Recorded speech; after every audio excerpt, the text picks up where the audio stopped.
ভাই 20 টাকা করে গিলাস, 40 টাকা হয়েছে আপনাদের। এই শরবত আমাদের মোটেও ভালো লাগেনি, টাকা দিতে পারবো না। এই টাকা রাখ। আচ্ছা ভাই ঠিক আছে, যান, টাকা দেওয়া লাগবে না, যান আপনারা। এই নে তোর গ্লাস ধর। হ্যাঁ ভাই দেন। A I.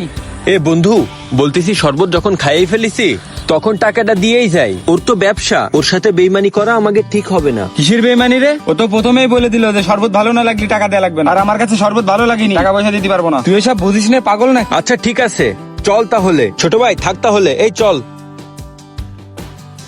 এ বন্ধু, শরবতটা কিন্তু ভালোই লাগিল। এই দাঁড়া, ভালো লাগছিল মানে?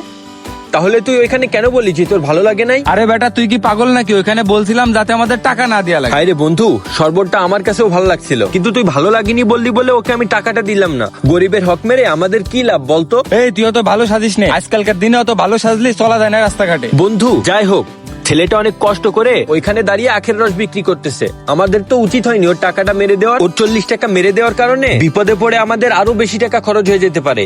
এটা করা আমাদের মোটে উচিত হয়নি। এই কোনটা উচিত আর কোনটা অনুচিত সেটা আমার তোর কাছে শিখা লাগবে। এরকম হাবাগোবা বন্ধুর আমার দরকার নেই। আরে হ্যাঁ বন্ধু, আমরা হাবাগুবা হইতে পারি, কিন্তু মানুষ ঠকানো শিখি নাই। কিন্তু তুই যে কাজটা করতেছিস এইটা একদমই ঠিক করিস নাই। আমাদের সবার মরে গেলে আল্লাহর কাছে ঠিক হিসাব দেওয়া লাগবে। এই তুই জ্ঞান দিস নে, আর এখানে ঘ্যান ঘ্যান করিস না, যা এখান থেকে। ভাই, আপনি আখের রস খাইয়ে যে টাকা দেননি এটা কিন্তু মোটেই ঠিক কাজ করেননি। এই ছোট লোক রিক্সাওয়ালা, তোর কাছে শিখতে হবে নাকি এখন আমার? এ বন্ধু থাম, ওনার সাথে এভাবে কথা বলতেছিস কেন? তোর ব্যবহার তো আসলেই খুব খারাপ হয়ে গেছে। এই আর একটা কথা বলবি না, যা এখান থেকে। আর তুই আর নেক্সট টাইম বন্ধু বলে পরিচয় দিবি না, যা। আচ্ছা বন্ধু ঠিক আছে, তোকে বন্ধু বলে আমি পরিচয় দেব না, কিন্তু একটা কথা মাথায় রাখিস, কাউকে যদি ঠকাস না, কারো 1 টাকা মেরে দিলে দ্বিগুণ চলে যাবে বিপদে পড়ে। তাই এই কাজ আর করিস না।